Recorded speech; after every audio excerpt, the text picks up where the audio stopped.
everybody. This is Splash of Gas with Dave Weicker, a NASCAR podcast. Changes! Thanks, David Bowie. More rule changes being rolled out by NASCAR. Went over the new damaged vehicle policy in last episode, and as I said, I think it's a great rule change. In addition to the changes to the DVP, NASCAR will roll out changes for playoff waivers, race manipulation clarification, and for new open exemption provisionals. Plus, still plenty of ARCA news from last practice to bite off. We'll feature an interview from Daytona with Andy Jankowiak. That and so much more to come on this episode of Splash of Gas. As always, we are sponsored by Magical Travel with Dave, aka Disney Dave Weicker, my father. He will be able to help you with all your Disney and Universal vacation needs. He can be reached at DisneyDaveW@Verizon.net. Please make sure you follow all the Splash of Gas social medias for midweek updates. Instagram, NASCAR_Dave_Splash of Gas. Facebook, Splash of Gas, NASCAR Dave Weicker. Now available on Twitch as NASCAR Dave 78. Please check that out for some live Splash of Gas. Now for NASCAR trivia time. This episode's question is, with the NASCAR Clash from Bowman Gray being only 3 weekends away, Bowman Gray is one of NASCAR's most historic tracks and is NASCAR's longest running weekly racetrack. The question is, what year did the quarter-mile asphalt racing track, Bowman Gray Stadium, open? Hint, the track opened before the start of NASCAR. Answer coming at the end. Still so much to break down from last week's ARCA practice. Was lucky enough to talk to Andy Jankowiak, who was at Daytona with Klaus Motorsports. We were talking about Andy 2 episodes ago when he won the TQ Midget's Indoor Series race from Allentown, Pennsylvania. Andy, a native of Tonawanda, New York, has been around the East Coast and national racing events for over the last 15 years. I've seen Andy race modifieds at Wall Speedway before. Jankowiak was top of the speed charts for most of the day before the drafting pack of all the Venturini cars ended the session. He would finish Thursday's practice session 7th fastest. Here's what Andy had to say about the Allentown race and the Daytona practice. David Weicker with the Splash of Gas podcast, here with Andy Jankowiak. As we were talking about last episode, he did win the midget race in Allentown. That was your 15th time going there. Must have been awesome to finally punch that ticket, grab that win. Yeah, it was special. It's been a marquee event, and it bothered me that, we feel like we're, pretty... Hopefully we're a helpful part of the indoor series and an important part to not have ever won a race at one of the 2 marquee events that they have there. It's definitely bugged me, so it's cool to be able to check that box. Awesome, yeah. Been following that series, especially with Ryan Flores almost made a run there at the end there, but you just had that drive off 3 and 4 really much all day, it seemed like. Yeah, we got there first. I think if he would have gotten to the lead, it probably would have been tough. But he didn't. He had a better. We had just ended up in the redraw, and he didn't, and that was probably the difference. So we kind of fumbled in qualifying the night before, and it boxed us into a bad finish that night. So kind of executed on all phases, and needed it.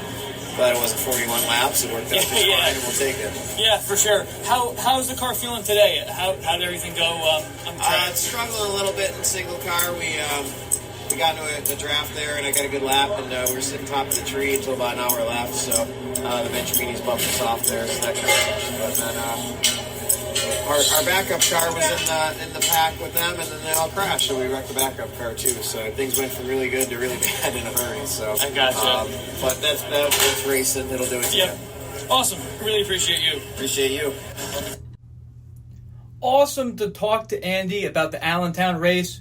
He's won that series before in 2020 and back-to-back titles at their big Atlantic City event. But the Allentown victory has slipped away from Jankowiak in the past. So happy for him to finally get that one. He was very appreciative of the support. Andy is a second-generation driver, and he's old school. He was working on the second Klaus Motorsports car when I was interviewing him. Just awesome. Andy will be back in select ARCA races with Klaus starting in February in Daytona. He had a chance at the end in the Daytona race last year. We will see what Andy can do this February. Moving right along to discussions with Dave, rule changes. Last Friday, NASCAR announced 4 rule/policy changes for the 2025 season. The rule changes nip in the butt some of the top issues we saw on track last year. We covered the new damaged vehicle policy last week, which I think is great and will only make the Cup Series more competitive.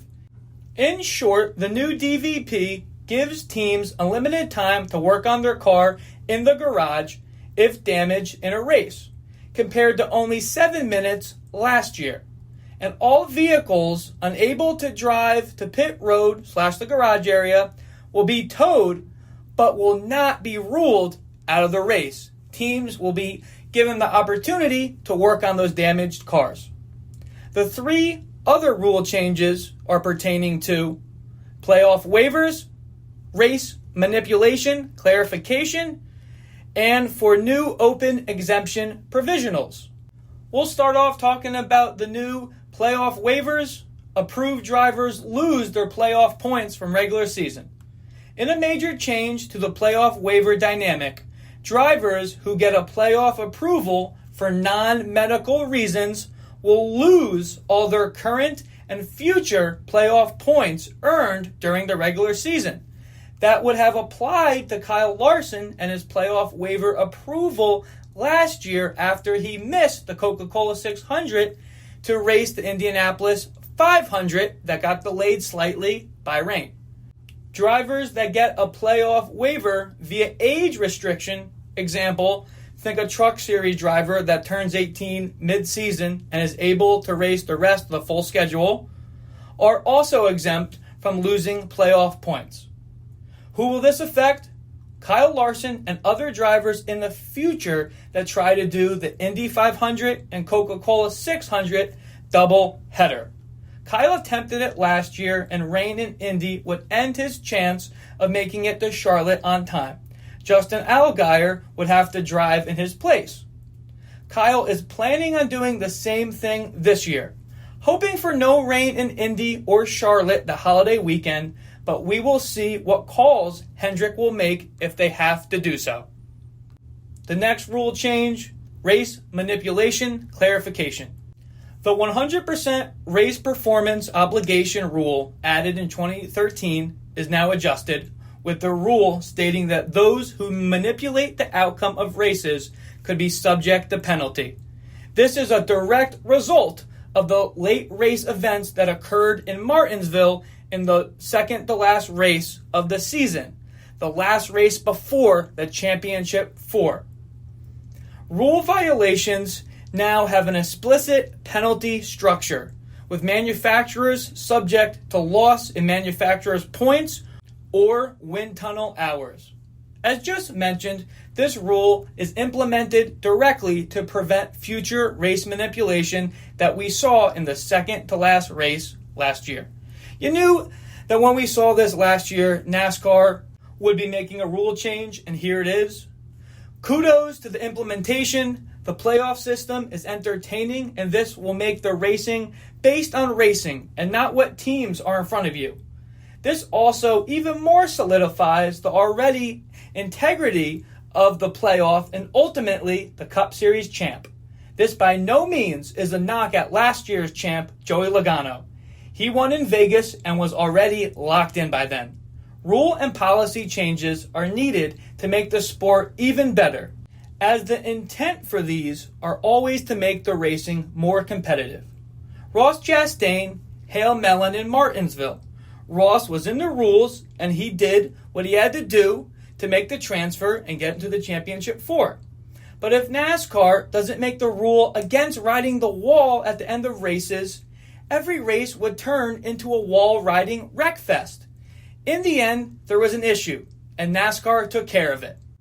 To the last new rule change, new open exemption provisional. The open exemption provisional guarantees a starting spot for world-class drivers who enter a Cup Series race. Drivers and teams will need the pre-approval from NASCAR ahead of time. The rule dictates that teams will need pre-approval 90 days ahead of the race. Drivers and teams won't be eligible for points, prize money, or the playoffs, but they will be eligible to race and win and enter into the All-Star race. This will only apply for Cup Series races with more than 40 entries, for example, the Daytona 500. Full-time NASCAR drivers won't be eligible. Of all the rule changes, I genuinely thought I wouldn't like one or more of them as a fan. But all these changes are just tweaks to make the sport even better. And I feel the same just about the new open exemption provisional policy. I can argue all day how stock car racing is better than dirt, open-wheeled Indy, and F1. And there's going to be someone right on the other end giving it back to me. But as a fan, and I'm not going to lie to you, when an F1 champ of Kimi Räikkönen, Jenson Button, and other drivers from different series dip their toes into a NASCAR race, I'm paying attention to where they are. I think it's great. This further opens the door to have the best compete in NASCAR. Moving right along with discussions with Dave, more silly season updates, news, Shane Van Gisbergen and Ross Chastain will share the number 9 Chevy in the NASCAR Xfinity Series for 9 races for Junior Motorsports. Ross will run COTA, Darlington, Nashville, Dover, and Iowa.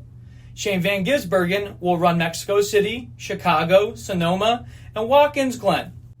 We know Junior Motorsports Xfinity program is a place where drivers can develop. Bringing in SVG and Ross Chastain will help their younger drivers gain such tips and knowledge from the experienced drivers of Chastain and Van Gisbergen. Joe Gibbs has released their driver lineup for the 2025 ARCA Menards Series season. Max Reeves will drive 10 races, Brett Cruz in 9, William Sawalich in 7, and Gio Ruggiero, who will be racing full-time in trucks, with Tricon Garage, will be racing 2 of those races. We talked about the next topic. It was heavily rumored, but now it is cemented. Martin Truex Jr. will attempt to qualify for this year's Daytona 500 in the number 56 for Tricon Garage. His 2017 championship-winning crew chief, Cole Pern, will come out of retirement and hop on top of the pit box for Marty. Super excited for that as a Martin Truex Jr. fan. We know Marty retired from full-time Cup Series racing at the conclusion of last year. Martin Truex Jr. is going to race the Daytona 500 with Tricon Garage. Tricon Garage is primarily a truck team for Toyota. Does this open the door for Marty T to run more Truck Series races? He's only entered one in the past, and that was the Martinsville Dirt Race, which he won. Can we see Marty race some trucks? I would love to see that. We'll see what happens. Several of the most recent stories we've been following up with week to week. Just as mentioned, we were talking about this next topic a few episodes ago. Unfortunately, Mike Wallace is now not approved for his Daytona 500 bid. Kenny Wallace, Mike's outspoken brother, was throwing jabs left and right in support for his brother. I even went to bat in support for the elder Wallace, but in the end, NASCAR has changed its mind. NASCAR competition officials confirmed Monday that driver Mike Wallace is not approved for his previously announced attempt to qualify for this year's 500. NBM Motorsports has announced January 2nd that 65-year-old Wallace would drive the team's number 66 Ford in their bid for the Great American Race. For each driver approval request, NASCAR considers recent racing activity and performance as primary factors for consideration.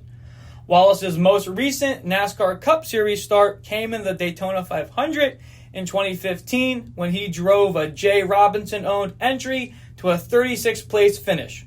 He last competed in a National Series event in 2020 when he drove 3 races for JD Motorsports in the Xfinity Series.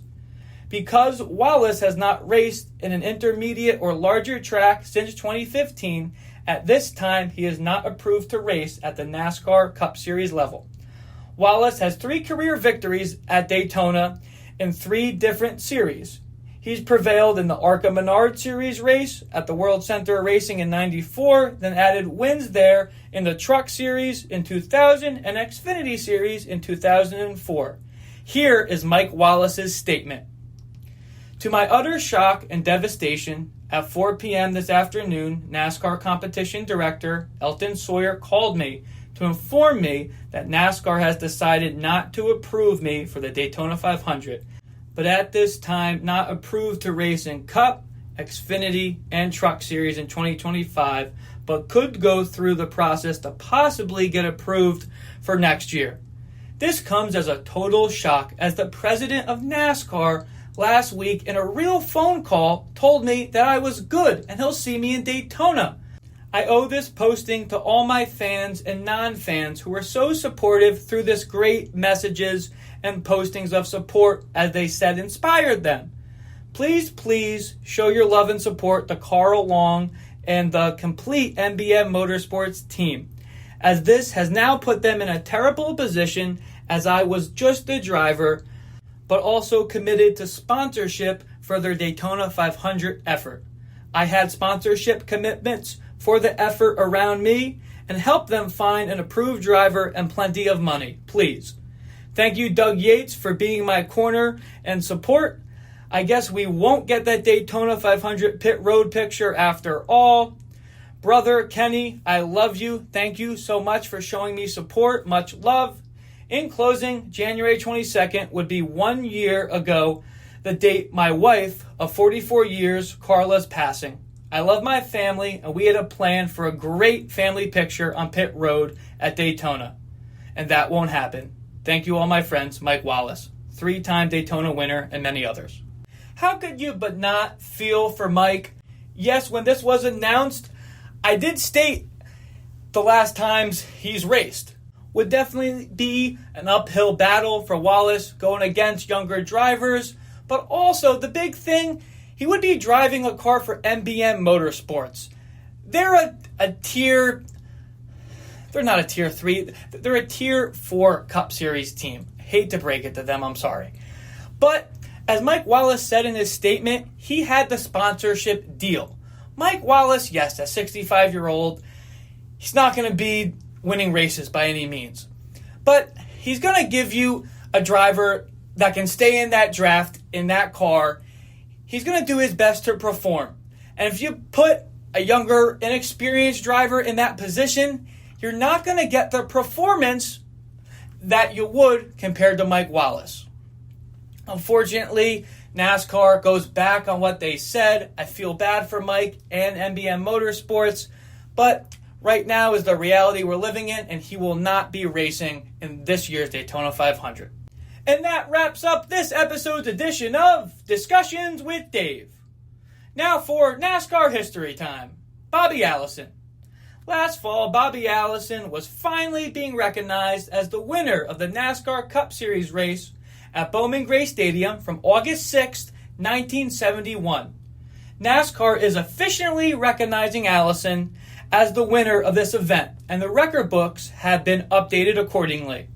The victory has long been a point of contention for Allison, who those have been advocating him to be recognized as the winner of 85 races. Allison is now in sole possession of 4th place all-time on the wins list for the Cup Series. The updated wins total for Allison puts him behind Petty, David Pearson, and Jeff Gordon. What a list. NASCAR Chairman and CEO Jim France and Senior Advisor to NASCAR Mike Helton informed Allison of the news in person. For 53 years, the Meyer Brothers Memorial was the only race run by NASCAR that did not have an official winner, France said. As we begun the preparations for the upcoming class at Bowman Gray, the topic of the August 6, 1971 race returned to the forefront. We have felt it was the right thing to officially recognize Bobby's win and honor him as an 85-time NASCAR Cup Series winner. We are grateful for Bobby's lifetime contributions to NASCAR. The results and official credit have been in dispute because of the car Allison drove to victory over Richard Petty. NASCAR ran combination races that year featuring its Grand National cars designated for the Cup Series and Grand American cars. The latter were smaller cars that Allison's choice to drive at Bowman Gray because the cars weren't the same. Some, including Petty, said the win shouldn't count. Allison received the winner's trophy and prize money for the race at the time it was held. And that was this week in NASCAR history. Wanted to touch upon Chili Bowl Nationals. Monday marks the start. The Chili Bowl Nationals, where over 300 drivers flocked to Tulsa, Oklahoma to race their midget cars for a week of high-speed racing at the Tulsa Expo Raceway inside on the dirt of the StageNet Center at Expo Square. 7 Cup Series drivers will give it a try in the event. Kyle Larson, Kyle Busch, Christopher Bell, Ricky Stenhouse Jr., Ty Gibbs, J.J. Yealy, and Josh Bilicki. January 13th through the 18th, all the action will be broadcasted live on Flow Racing. After Bell bested Larson in the Tulsa shootout, will Larson return the favor? Could Bell keep the win streak on dirt going, or would a regular get the job done? We will touch upon the results next episode.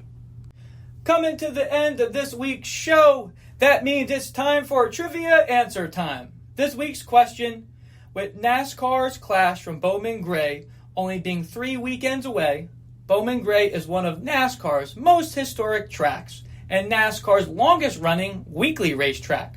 The question is, what year did the quarter-mile asphalt track at Bowman Gray Stadium open? Hint, the track opened before the start of NASCAR. The answer is, the stadium was built in 1937 as a public works project to provide jobs during the Great Depression. The first event at the new stadium was a football game in the fall of 1938 between Wake Forest and Duke University. The first races were held on site the following year in 1939. As always, we are sponsored by Magical Travel with Dave, a.k.a. Disney Dave Weichert, my father. He will be able to help you with all your Disney and Universal vacation needs. He can be reached at DisneyDaveW@Verizon.net. Please make sure you follow all the Splash of Gas social medias for midweek updates. Instagram, NASCAR_Dave_Splash of Gas. Facebook, Splash of Gas, NASCAR Dave Weichert. Now available on Twitch as NASCAR Dave 78. Check that out for some live Splash of Gas. Really appreciate everyone tuning in to this week's episode. Hope everyone has a fantastic weekend. Hope you can catch some Chili Bowl Nationals. Till next time, Splash of Gas out.